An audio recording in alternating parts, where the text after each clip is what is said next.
2023 has been an absolutely phenomenal year for gaming, particularly RPG gaming, but there are still a lot of fantastic titles to come out this summer that haven't released yet. And in this video, I want to go through those titles, when their release dates are, what platforms they're on, how much they're going to cost, what you can expect from those games, and what sort of coverage we'll be doing for them. So I'm going to be doing these in chronological order. This seems like the best way to do this. And first on our list is Jagged Alliance 3. Jagged Alliance 3 is a tactical turn-based RPG that is the sequel to Jagged Alliance 2, which came out in 1999, nearly 25 years ago. During that time, there have been numerous spin-offs of this series using the Jagged Alliance name, and just about all of those titles were reviewed poorly, and a lot of fans have been waiting for a true sequel to the franchise for a very long time, and I think they'll be happy to know that Ian Curry is the writer of Jagged Alliance 3, and he formerly directed Jagged Alliance 1 and directed and produced Jagged Alliance 2. We actually did a preview of this title a couple months back, so if you're interested to hear our thoughts from that preview, you can check out that video in more detail. However, this game will be releasing on July 14th of this year for Microsoft Windows. It is a PC-only title currently, so if you're looking to pick this up on console, you will not be able to at the moment. The game will cost $44.99 USD on Steam. However, if you order the game before the release of it on July 14th, you will save 20%, making the game cost $35.99. Because there are so many different games coming out during this time period, we probably won't have a ton of Jagged Alliance 3 coverage on our channel. However, I think you can expect a review from us, so if you're curious what we think of the game, whether it's worth $35.99 or $44.99, stay tuned for that review coming soon. Next up on our list is Remnant 2. This is the sequel to Remnant from the Ashes, which originally released on August 16th of 2019. Remnant 2 is a third-person shooter with some action and RPG elements mixed in, and even a little bit of Souls-like mechanics that kind of keeps the genre fresh. Between the different classes that you can choose from, the builds that you can make with the different ring slots and amulet slots, the different armor and traits you can acquire and level up, players are really free to customize their character in the ways they want with the playstyle that they want, while going through a somewhat randomized world that offers a lot of replay value as they see different bosses and parts of the levels that they didn't see on their first playthrough.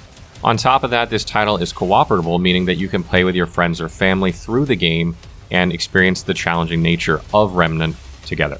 We were official wiki for Remnant from the Ashes. I expect that to be the case for Remnant 2 as well. We did a lot of guide coverage for that game, streams, and YouTube videos. I think you can expect similar from us on this channel as well. Depends on how much time we have before Baldur's Gate 3, since that's coming out just after this. Remnant 2 comes out on July 25th. I don't know if that's going to move now that Baldur's Gate 3 has moved to August 3rd or not. We'll have to keep an eye on that. Currently, the game is slated to release on July 25th. Remnant 2 is releasing on PlayStation 5, Xbox Series X and S, and PC via Steam. It is not coming to last gen, and it has a base price of $49.99 with currently no sales available. So, after Remnant from the Ashes 2, Baldur's Gate 3 will be releasing on PC on August 3rd. I hope you guys have seen the news that this has been moved up from the end of August. So this will be coming out almost a full month early on PC. The release date on console is September 6th for PS5, with no Xbox release date in sight as of yet, although it's supposed to happen sometime this year. We've done a lot of coverage for Baldur's Gate 3 already on this channel, particularly at the beginning of Early Access, doing class guides, build guides, streaming a lot on Twitch, pairing the game to Divinity Original Sin 2 for players that are fans of that franchise. And we have big plans for Baldur's Gate 3 as well. We'll be doing a whole slew of new guides for this, including up to level 12 for the classes, and going through, additional subclasses and the new races being added to the game. There's a lot to go through here. We'll obviously be having videos on basic Dungeons & Dragons 5th edition mechanics for those of you that are not familiar with these. There's kind of a little bit of education that can kind of help you make a better character there. So we have a lot of guide content and wiki content planned for this game. This is probably the biggest game for us this year, if I'm totally honest. Diablo 4 has been huge for us, but I think Baldur's Gate 3 will be even bigger. And even though we have a lot of plans for Starfield as well, I think Baldur's Gate 3 is a game that a lot of people have been waiting for, including myself, for a very, very long time. We've been following this game since its inception, and I really just can't wait to play the hell out of it. We are also going to be giving away 3 collector's editions of this game. I procured them not long after the collector's editions were revealed. So stay tuned for that giveaway in case you want to win a collector's edition. These things were like $250 each, so they are not cheap, and they have some really cool swag in them. Again, this game will be coming out for PlayStation 5, PC, and eventually Xbox. It is not coming to last gen, and currently the game will be selling for $59.99. Moving along to the next game on our list, Atlas Fallen, which comes out on August 10th, just a week after Baldur's Gate 3. This is another game we've been following for some time. We are huge Deck 13 fans on this channel. We not only covered the original Lords of the Fallen game that they worked on, but also their games The Surge and The Surge 2. So I can't wait to see what this game brings. We have a preview of this game up previously from a few months back where we got to play the game and give our thoughts about it. Atlas Fallen is another action role-playing title that's kind of similar to their other games with more of an action-y focus than role-playing. The speed and the way you maneuver around the terrain, getting into like solving puzzles and, moving quickly and jumping and dashing through the air is not something that you saw previously from them in their previously, action RPGs. So this is a bit of a departure from what they've normally done, and there's a bit more of a focus on the action side of things in this title. However, one big change to this game is that it'll be fully cooperable from the beginning of the game, so you'll be able to play two-player through this game. That's not something that's been available in any of their previous titles that I'm aware of. So that's a big bonus to this game. If you're someone who likes to co-op through your RPGs with a friend or a family member, you're able to do that in this game. This is another title that's coming to PC, Xbox Series X and S, and PlayStation 5. It's not coming to previous gen, probably because of the graphics of the game. So if you are not playing on next gen or PC, you'll have to wait until you get one of those platforms. And it's a game that I don't have a lot of coverage planned for, simply because the release date for it is really bad at the moment. Baldur's Gate 3 is like a huge game for us. I'm hoping to get a review of Atlas Fallen, but I don't think we'll have much more coverage on our channel than that, other than building the wiki for the game as soon as we can. That might be a week or two delayed after the title, depending on when we get our review codes, etc. And obviously that varies from game to game, so we'll just have to play that by ear. I would actually be really surprised if this game wasn't delayed, just because the timing of it now is really, really bad. If it wasn't pushed back to like October or November even, I think that would be much, much better for this game. Next up on our list is Blasphemous 2, which comes out on August 24th. This is a side-scroller Metroidvania kind of Souls-like title that is the sequel to Blasphemous. This is a game that was very, very well received. We have a wiki for this game. We also have a review for this game. We plan on doing another review and wiki for Blasphemous 2. It's going to be tough to squeeze it in. I don't think you're going to see a ton of streaming or YouTube coverage from us on it, but this is another fantastic Metroidvania game. If you like kind of hardcore Metroidvania games that are dark and gritty, you'll definitely like Blasphemous 2. This game is coming to PlayStation 5, Xbox Series X and S, Windows, and Nintendo Switch. There is currently no price listed for this title, so we'll just have to wait and see what it is, but Blasphemous 1 you can pick up right now for about $18 US, so I'm expecting this to be in the $20 to $30 range.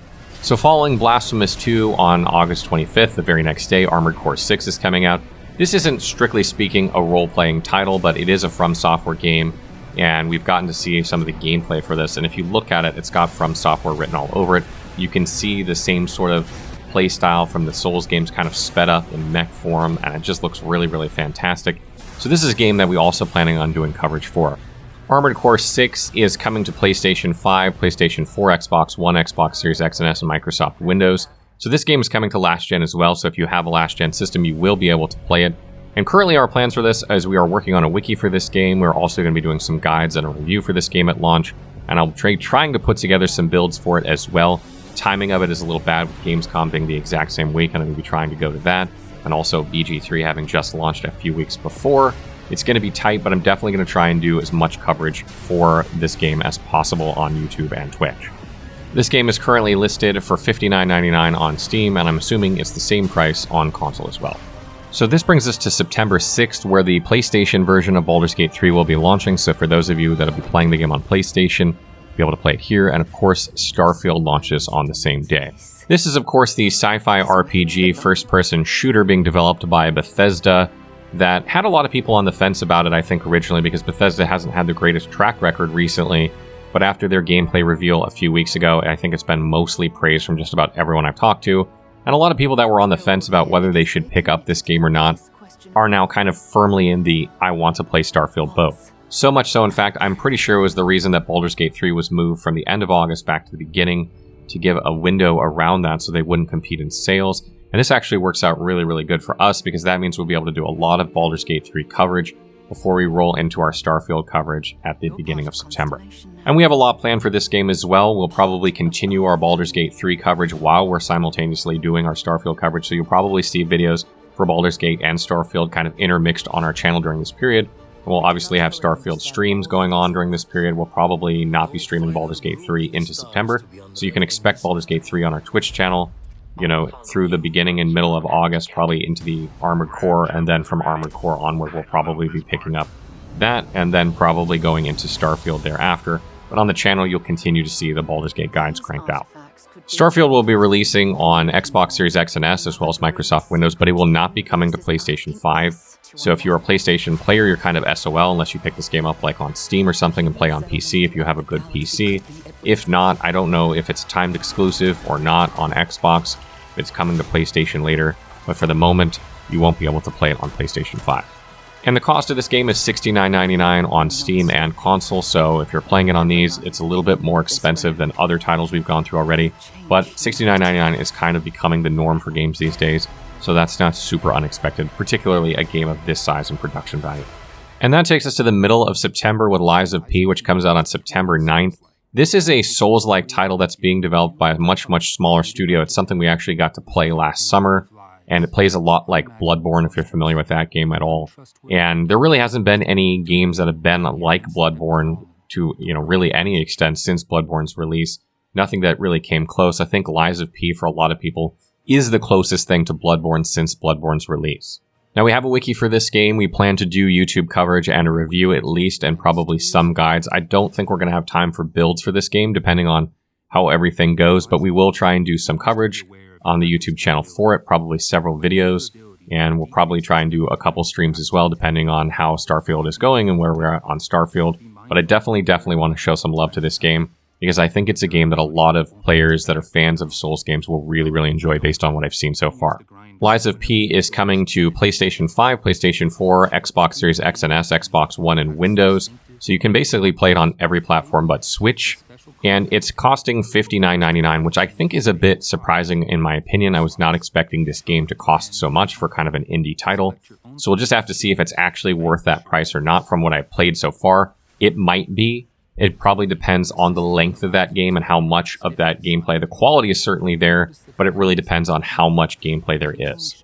Skipping ahead a bit to October 13th, we have Lords of the Fallen, or The Lords of the Fallen, which is supposedly a sequel or spiritual successor to the Lords of the Fallen game that was released in 2014.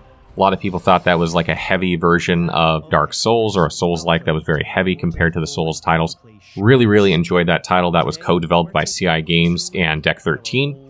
And this game is actually being developed by a completely different studio, but it's still being published by CI Games. It's being developed by Hexworks, and it's coming to PlayStation 5, Xbox Series X and S, and PC. And again, it's another action role-playing dark fantasy title. I think a lot of people have been excited for this since they've seen the kind of reveal of how the gameplay has been and the trailers of how everything's going. So I think you can expect to see, I mean, so far we have a wiki for this game, but I think you can expect to see a lot of guides and coverage of this game in October, particularly the second half of October, as we wrap up with Starfield. Again, though, you'll probably see guides for Baldur's Gate 3 all throughout August, September, and October, so you'll probably see an intermixing on our channel of Lords of the Fallen and Baldur's Gate 3 and Starfield during this period. And lastly, we come to Rogue Trader, which is the new CRPG being developed by Owlcat, who made the Pathfinder Kingmaker and Pathfinder Wrath of the Righteous games.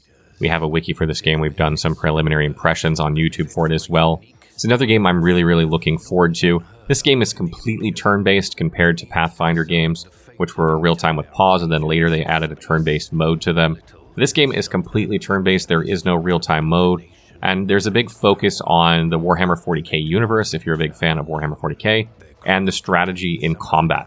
Unfortunately, even though there is a beta currently available for this game, if you pre-order, there is no release date for this game. A lot of people are suspecting that it'll come out sometime in Q3.